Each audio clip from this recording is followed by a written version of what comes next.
Hello दोस्तों, आज हम इस वीडियो में बात करेंगे ओपियोइड्स की और उसके विड्रॉल सिम्टम्स और ट्रीटमेंट की। ओपियोइड, जैसे मैंने आपको बताया, मेरे दूसरे वीडियोस में आप देखेंगे कि ओपियोइड 3 टाइप के होते हैं: सिंथेटिक, जो natural opioids, parasynthetic opioid and synthetic opioids. इसमें जो कॉमनली हमारी सोसाइटी में जो नशे के रूप में लोग यूज़ करते हैं, जैसे कोडीन हुआ, आपका जो अफीम हुआ, स्मैक और हेरोइन जिसको बोलते हैं, ब्राउन शुगर, चिट्टा, फेंटानिल, पेंटाजोसिन के इंजेक्शन, स्पाज्मोप्रोक्सियोन कैप्सूल जो नीले कैप्सूल हम बोलते हैं, ये कुछ ऐसे ओपियोइड्स हैं जिसको कॉमनली लोग नशे के रूप में यूज़ करते हैं। तो हम जब ओपियोइड की बात करें, ओपियोइड भी जैसे मैंने आपको बताया कि पॉपी प्लांट होता है जिससे हमें नेचुरल ओपियोइड्स मिलते हैं, और फिर उससे हम जो पैरासिंथेटिक ओपियोइड बनाते हैं और कुछ हम लैब में बनाते हैं जिसको हम सिंथेटिक ओपियोइड्स कहते हैं। ओपियोइड डिपेंडेंस है, इसमें 3 रिसेप्टर होते हैं: mu, kappa and delta opioid receptors. So basically कुछ ओपियोइड्स हमारे एनाल्जेसिक के रूप में भी यूज़ किए जाते हैं, जिस पेन किलर जिसको हम बोलते हैं, जैसे ट्रामाडोल वगैरह जो हमने यूज़ किए, मॉर्फिन वगैरह जो हम यूजुअली मेडिकल सेटिंग में यूज़ करते हैं, बट इसको हम लॉन्ग टर्म यूज़ नहीं करते। तो जब पेशेंट इसको एक नशे की तरह लेने लगता है, जब लॉन्ग टर्म इसका यूज़ करता है, तो उसको ओपियोइड डिपेंडेंस हो जाता है।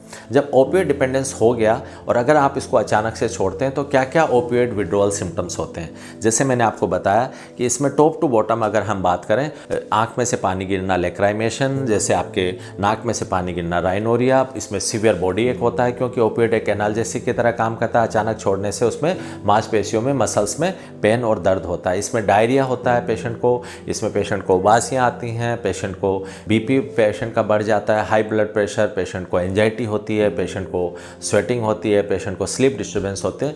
ये इसके विड्रॉल सिम्टम्स होते हैं: लैक्राइमेशन, rhinorrhoea, diarrhoea, high blood pressure, body एक, उबासी आना, पेशेंट को सी ठंड लगना, पेशेंट का स्लीप डिस्टर्बेंस और स्वेटिंग होना। जब ये विड्रॉल सिम्टम्स होते हैं तो आप ये समझिए कि आप ओपियोइड के डिपेंडेंट हो चुके हैं, आपको ओपियोइड की लत या एडिक्शन हो चुका है। तो जब ओपियोइड का एडिक्शन आपको है, डिपेंडेंस है, तो इसका ट्रीटमेंट कैसे होता है? इसको हम 2 पार्ट में डिवाइड करते हैं। कुछ सीवियरली ओपियोइड डिपेंडेंट पेशेंट्स होते हैं, सीवियरली मतलब जो काफ़ी सालों से यूज़ कर रहे हैं या जो इंजेक्शंस यूज़ कर रहे हैं, उसको हम सीवियरली डिपेंडेंट की कैटेगरी में मानते हैं। इसमें हम क्या करते हैं, पहले हम कुछ मेडिकेशन के कॉम्बिनेशन से इसका ट्रीटमेंट करते थे। जैसे बीपी को कम करने के लिए हम क्लोनिडीन यूज़ करते थे, बॉडी एक के लिए हम एनसिड्स यूज़ करते थे, और पेशेंट को डायरिया कम करने के लिए लोप्रामाइड की टेबलेट्स यूज़ की जाती थी। So clonidine plus NSAIDs plus loperamide, इसका कॉम्बिनेशन हम यूज़ करते थे। ओवर द ईयर ये देखा गया कि ओपियोइड जो विड्रॉल सिम्टम्स है वो मच सीवियर है कंपेयर टू अदर सब्सटेंस, और उसकी वजह से पेशेंट ज़्यादातर क्या करते थे कि नशे को छोड़ने की बजाय वापस उसका रीयूज़ शुरू कर देते थे, वापस शुरू कर देते थे, क्योंकि वो कहते थे सर ये ऐसे सिम्टम, ऐसे लक्षण हमसे सहन नहीं हो पाते। सो इसका जो तरीका, उसको ओवरकम करने के लिए, इस प्रॉब्लम को दूसरा तरीका निकाला गया। हम क्या करते हैं, ओपियोइड की जगह ओपियोइड हम देने लग गए, जिसको हम ओपियोइड सब्स्टिट्यूशन थेरेपी, OST के नाम से जानते हैं। अब आप मुझसे पूछेंगे कि सर हम नशा यूज़ कर रहे हैं ओपियोइड, आप भी हमें ओपियोइड ही दे रहे हैं, तो फिर हमें फ़ायदा क्या?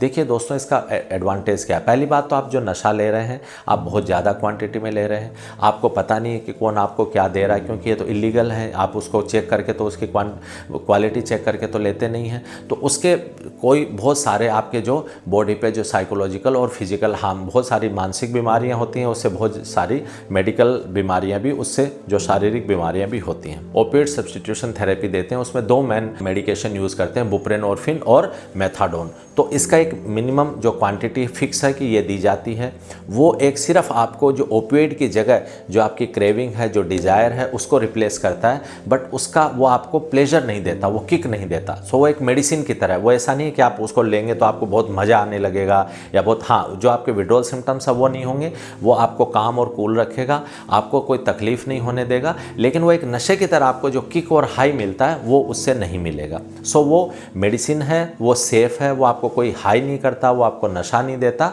और उससे कोई आपको मानसिक या शारीरिक बीमारी नहीं हो सकती। तो पहले तो आपको ये समझना है कि हम क्यों ओपियोइड सब्स्टिट्यूशन थेरेपी यूज़ करते हैं। अब इसमें जो बुप्रेनोर्फिन है वो हमारी कंट्री में काफ़ी पॉपुलर है। उसकी टेबलेट्स आती हैं 1 मिलीग्राम 2 मिलीग्राम की टेबलेट्स, जो हम पेशेंट को देते हैं। और मान लो पेशेंट को हम ओपियोइड विड्रॉल सिम्टम हुए, उसके बाद पेशेंट को मैंने बुप्रेनोर्फिन शुरू की, और 10 या 12 मिलीग्राम, 6 मिलीग्राम, 8 मिलीग्राम हम किसी डोज पे पेशेंट को सेटल कर देते हैं। पेशेंट कहता है सर अब मुझे कोई दिक्कत नहीं है, तो वो सीवियरली डिपेंडेंट है, तो हम उसको ये थेरेपी, ये मेडिकेशन थोड़ा लॉन्ग टर्म के लिए यूज़ कर लेते हैं, जिसको हम मेंटेनेंस थेरेपी कहते हैं कि पेशेंट ये टेबलेट लेता है और अपना काम करता है और धीरे धीरे वो इस सिचुएशन से बाहर निकल जाता है। सो उसको हम मेंटेनेंस थेरेपी कहते हैं। तो जो मेंटेनेंस थेरेपी हम उन्हीं पेशेंट्स में यूज़ करते हैं जो सीवियरली डिपेंडेंट और एडिक्टेड हैं।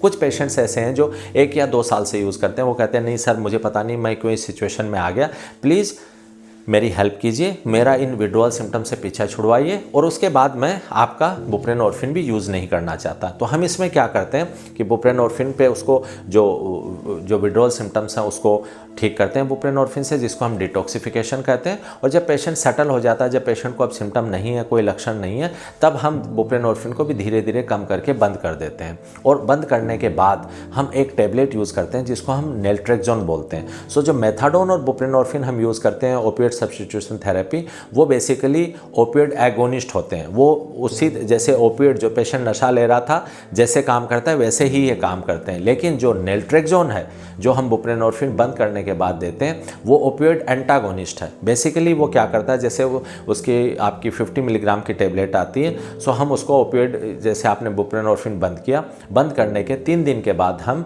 जब वॉश आउट पीरियड हम देते हैं 3 से 4 दिन, जब पेशेंट बुप्रेनोर्फिन भी बॉडी से निकल जाता है, और फिर हम उसको नेल्ट्रेक्सोन यूज़ करते हैं। नेल्ट्रेक्सोन यूज़ करने का फ़ायदा क्या है कि आपका जो ओपिएट रिसेप्टर है जो मैंने आपको बताया, उस पर नेल्ट्रेक्सोन जाके ब्लॉक कर देता है ओपिएट रिसेप्टर को। अब उसके ऊपर अगर पेशेंट नशा भी करना चाहे तो वो नशा नहीं कर सकता। क्यों? क्योंकि आपके ओपिएट रिसेप्टर सब फ्री नहीं हैं नशे के को एक्ट करने के लिए। तो अगर पेशेंट आपके साथ चालाकी कर रहा है, वो आपको झूठ भी बोल रहा है, घर वालों को चीट करने की कोशिश करता है, पेशेंट बाहर जाके अगर नशा करता है चुपचाप से, तो भी वो चीट नहीं कर पाएगा, क्योंकि नेल्ट्रेक्सोन से ये ओपिएट एंटागोनिस्ट की तरह काम करता है। उससे जो ओपिएट रिसेप्टर हैं वो ब्लॉक रहेंगे, और पेशेंट अगर उसके ऊपर नशा करता है तो उसको लगेगा कि मैं पैसा बर्बाद कर रहा हूँ, क्योंकि मुझे जो हाई किक मिलना चाहिए, जो मुझे खुशी उससे मिलनी चाहिए, जो मिलती थी, वो अब नहीं मिलेगी। सो नेल्ट्रेक्सोन एक अच्छी ओपिएट एंटागोनिस्ट थेरेपी है, लेकिन ये हम उन्हीं पेशेंट्स में यूज़ कर सकते हैं जो शॉर्ट टर्म के लिए यूज़ कर रहे थे, क्योंकि लॉन्ग टर्म के पेशेंट अचानक से उनमें क्रेविंग, उनमें डिज़ायर इतनी ज़्यादा रहती है कि वो इस थेरेपी पे सस्टेन नहीं कर पाते। इसलिए जैसे मैंने आपको बताया कि जो क्रोनिक यूज़र हैं, जो आईवी ड्रग यूज़र हैं, मतलब जो इंजेक्शन लगाते हैं, या जो पेशेंट बहुत सालों से नशा कर रहे हैं, उनको आप ओपिएट सब्स्टिट्यूशन थेरेपी बुप्रेनोर्फिन मेथाडोन से ठीक कीजिए। फिर हम उसको मेंटेनेंस थेरेपी की तरह भी यूज़ कर सकते हैं। और जो शॉर्ट टर्म यूज़र हैं उसमें नेल्ट्रेक्सोन का बहुत अच्छा रोल है। और इसके साथ एक चीज़ और समझिए, नेल्ट्रेक्सोन के अलावा एक और नेलेक्सोन होता है जो कि ओपिएट एंटागोनिस्ट होता है, लेकिन उसको हम डे टू डे लाइफ में यूज़ नहीं कर सकते। क्यों? क्योंकि उसका बेसिकली आईवी यूज़ होता है, हम उसको ओरल यूज़ नहीं कर सकते। सो फैमिली मेम्बर के लिए आईवी देना बड़ा मुश्किल होता है, और उसकी जो हाफ लाइफ है वो बड़ी कम होती है। तो अचानक से आपने यूज़ कर लिया, उसके बाद उसको बार बार यूज़, क्योंकि जो भी मेडिकेशन आप अंडर सुपरविजन देना चाहते हैं, जो घर वालों के हाथ में देते हैं कि भाई आप सुबह नाश्ते के बाद दे देना, उस मेडिसिन की हाफ लाइफ ज़्यादा होनी चाहिए। मतलब उसकी जो एक्शन है, जो ड्यूरेशन है, जो उसका जो काम करने का जो समय है, वो ज़्यादा होना चाहिए। क्योंकि एक टाइम पूरे दिन में एक बार सुपरविजन करना पॉसिबल है, लेकिन पेशेंट बार बार फैमिली मेम्बर उसको मेडिकेशन नहीं दे सकते। सो जो नेलेक्सोन है वो एक अच्छा ओपिएट एंटागोनिस्ट है, लेकिन वो इतना पॉपुलर क्यों नहीं हुआ? क्योंकि एक तो हम उसको ओरली नहीं दे सकते, उसको सिर्फ हम आईवी देते हैं, और उसको उसकी हाफ लाइफ कम होने की वजह से उसको बार बार देना पड़ता है, इसलिए वैसे पॉपुलर नहीं हुआ। लेकिन नेलेक्सोन को हम कुछ सेटिंग में, जैसे एक तो ओपिएट ओवरडोज, जैसे पेशेंट को ओपिएट से टॉक्सिसिटी हो गई, पेशेंट ने ज़्यादा यूज़ कर लिया और उसकी वजह से पेशेंट को दिक्कत होने लगी, तो अगर इमरजेंसी में पेशेंट आता है तो हम नेलेक्सोन के आईवी इंजेक्शन यूज़ कर सकते हैं। दूसरा, नेलेक्सोन को हम कहाँ यूज़ करते हैं? जो मैंने आपको ओपिएट सब्स्टिट्यूशन थेरेपी बताई बुप्रेनोर्फिन, उसके साथ हम नेलेक्सोन को जोड़ देते हैं। उससे फ़ायदा क्या होता है? ये कई बार पेशेंट क्या करते हैं, जैसे मैंने पेशेंट को बुप्रेनोर्फिन की 7 डेज़ की मेडिकेशन घर ले जाने के लिए दी। अब ये पेशेंट क्या करते हैं, ये डिस्टिल वाटर में मिला के और उसके इंजेक्शन लेने लग जाते हैं बुप्रेनोर्फिन के। तो उसको ओवरकम करने के लिए हमने क्या किया कि जो बुप्रेनोर्फिन की टेबलेट है उसको नेलेक्सोन के साथ हमने ऐड कर दिया। तो नेलेक्सोन और बुप्रेनोर्फिन जब साथ होता है, तो जब बुप्रेनोर्फिन पेशेंट ओरली यूज़ करता है तो नेलेक्सोन का कोई इफेक्ट नहीं होता और बुप्रेनोर्फिन का इफेक्ट होता है, जो हम चाहते हैं। बट अगर पेशेंट हमें चीट करने की कोशिश करता है और अगर उसका बुप्रेनोर्फिन को वाटर में, पानी में मिला के अगर इंजेक्शन लेने की यूज़ करता है, तो आप कोशिश करता है, तो जो नेलेक्सोन आईवी लेते ही नेलेक्सोन ओपिएट के रिसेप्टर को ब्लॉक कर देगा, और जो बुप्रेनोर्फिन का असर होना चाहिए था वो भी नहीं होगा। सो पेशेंट, ये बुप्रेनोर्फिन और जो नेलेक्सोन की जो कॉम्बिनेशन की टेबलेट है, ये इतनी सेफ़ है कि पेशेंट उसको मिसयूज़ कर ही नहीं सकता। पेशेंट को एंड ऑफ द डे उसको ओरली ही यूज़ करना पड़ेगा, क्योंकि आईवी यूज़ करते बुप्रेनोर्फिन का इफेक्ट ही खत्म हो जाएगा। सो ऐसे हम ओपिएट सब्स्टिट्यूशन थेरेपी में मेथाडोन और बुप्रेनोर्फिन यूज़ करते हैं, और ओपिएट एंटागोनिस्ट थेरेपी में हम मेनली नेल्ट्रेक्सोन यूज़ करते हैं। नेलेक्सोन हम बुप्रेनोर्फिन के टेबलेट के साथ यूज़ करते हैं, और जो ओपिएट ओवरडोज है या ओपिएट टॉक्सिसिटी में हम इमरजेंसी सेटिंग में नेलेक्सोन यूज़ करते हैं। तो जैसे मैंने आपको बताया कि ओपिएट डिपेंडेंस के ट्रीटमेंट का एडवांटेज फ़ायदा क्या है, जैसे कि आप ओपिएट के जो साइकोलॉजिकल या मानसिक हार्म और जो फिज़िकल और जो शारीरिक हार्म है उससे आप बच सकते हैं। इससे आपकी पैसे की बचत होती है। आपको पता है कि बहुत से पेशेंट जो हमारे पास आते हैं वो 500-1000 रुपये से लेके 10-10, 20-20 हज़ार रुपये पर डे का भी नशा करते हैं, स्मैक और हेरोइन का। तो एक ये महंगा नशा है, उसके आपके जो बॉडी पे इतने साइकोलॉजिकल और फिजिकल इम्पैक्ट हैं। कई बार पेशेंट पैसे भी नहीं जुटा पाते, उसके लिए वो इधर उधर, कई पेशेंट इवन चोरी करने लगते हैं, कई पेशेंट घर वालों को धमकाते हैं। तो आप उसके जो बीमारी है उससे भी बचेंगे, आपकी पैसे की बचत होगी, और आपका जो ओपिएट सब्स्टिट्यूशन थेरेपी है वो आपको उसके कंपैरिजन में बहुत सस्ता इलाज पड़ेगा। का ट्रीटमेंट ओपिएट डिपेंडेंस का बहुत अच्छा ट्रीटमेंट है। जैसे मैंने ओपिएट सब्स्टिट्यूशन थेरेपी बताया, साइकोलॉजिकल प्रॉब्लम या जो मानसिक बीमारियां होती हैं उसका भी हमारे पास बहुत अच्छा ट्रीटमेंट है।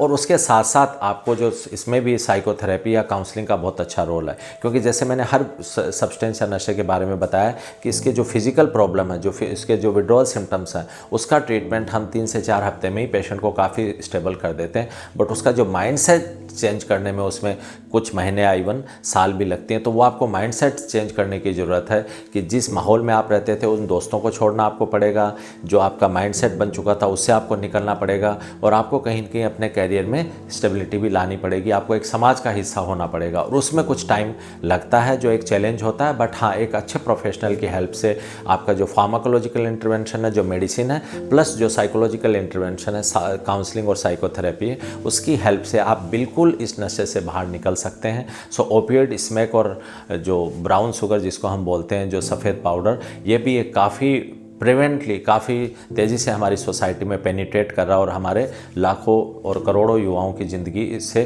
ख़राब हो रही है। और इसके लिए गवर्नमेंट भी बहुत काफ़ी सारी कोशिश और प्रयास कर रही है। सो इसमें इस वीडियो के थ्रू प्लीज़ ज़्यादा से ज़्यादा लोगों को ये शेयर करें और इसकी अवेयरनेस को फैलाएं कि जिसका इतना अच्छा ट्रीटमेंट है उस ट्रीटमेंट से आप क्यों बचे हुए हैं। और वो आप नशा हो सकता है आप इसलिए नहीं कर रहे कि आपको उसकी ज़रूरत है, आप इसलिए कर रहे हो। दोस्तों, एज ए साइकेट्रिस्ट मैं आपको बड़ी जिम्मेदारी से कहना चाहता हूँ कि वो नशा आप इसलिए कर रहे हैं कि आपको उसकी लत लग चुकी है, आपको उसका एडिक्शन हो चुका है, आप उसके बिना रह नहीं सकते। और अगर देखोगे और आप एक बार प्रोफेशनल डॉक्टर के पास आओगे और एक बार आप ट्रीटमेंट शुरू करोगे तो आपको लगेगा कि जिस चीज़ को मुझे लग रहा था कि मैं कभी छोड़ ही नहीं सकता, उसको आप इजीली छोड़ सकते हैं। सो इसका बहुत ही अच्छा ट्रीटमेंट है, मैं जिम्मेदारी से आपको कह रहा हूँ। इस चीज़ को ज़्यादा से ज़्यादा लोगों के पास शेयर करके फैलाएं, और मेरा यूट्यूब चैनल भी सब्सक्राइब करें कि ज़्यादा से ज़्यादा लोगों में अवेयरनेस फैलाने की जो मैं कोशिश कर रहा हूँ, जो मेरी मुहिम जारी है, उसमें आप लोगों की तरफ से मुझे सहयोग मिले। Thank you so much.